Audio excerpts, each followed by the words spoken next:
I now give the floor to the representative of Israel.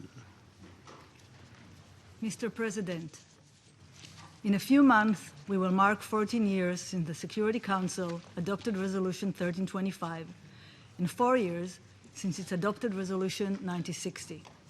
While these resolutions are the subject of frequent discussion and debates within these halls, sexual violence continues to be used as a tool of subjugation and war.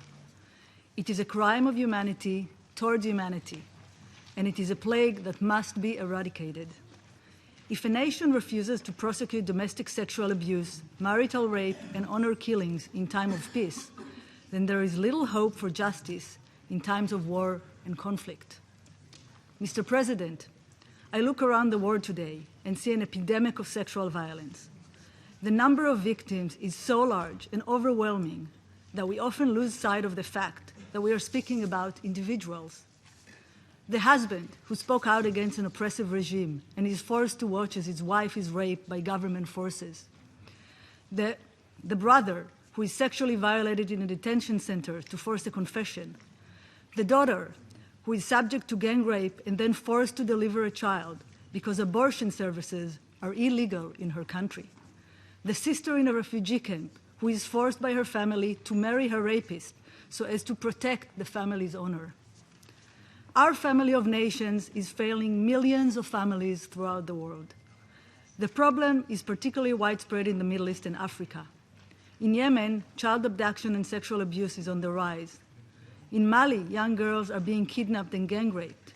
In Somalia, women are being forced into marriage and sexual slavery. In Syria, government forces and pro-government militias have used sexual violence, including rape, in detention centers and prisons throughout the country. By failing to prevent sexual violence, we are failing an entire generation. In conflict situations, parents keep their girls out of school to keep them safe.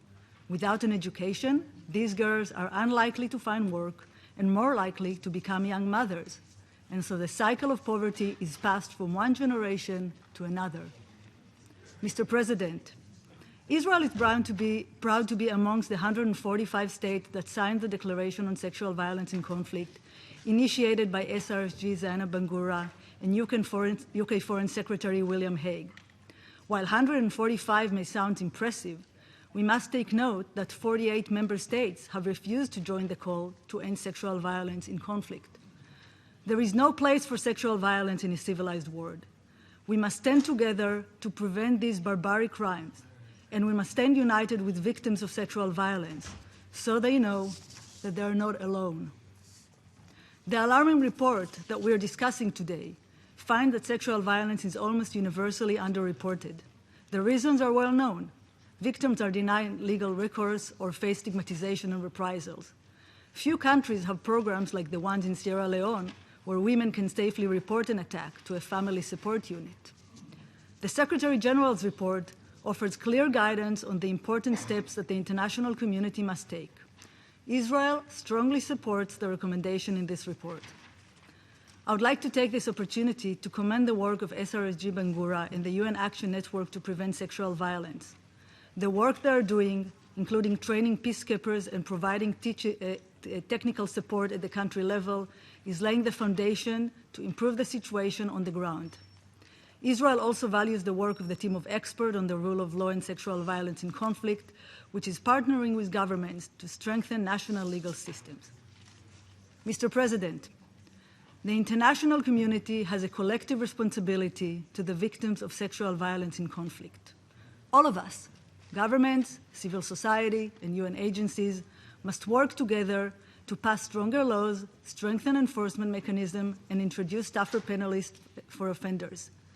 We must act as a family of nations, but more importantly, we must be a family of compassion. Every victim of sexual violence has a name, a family, and the right to live in peace and dignity. Every one of them deserves our support. Thank you, Mr. President. I thank the representative of Israel for her statement.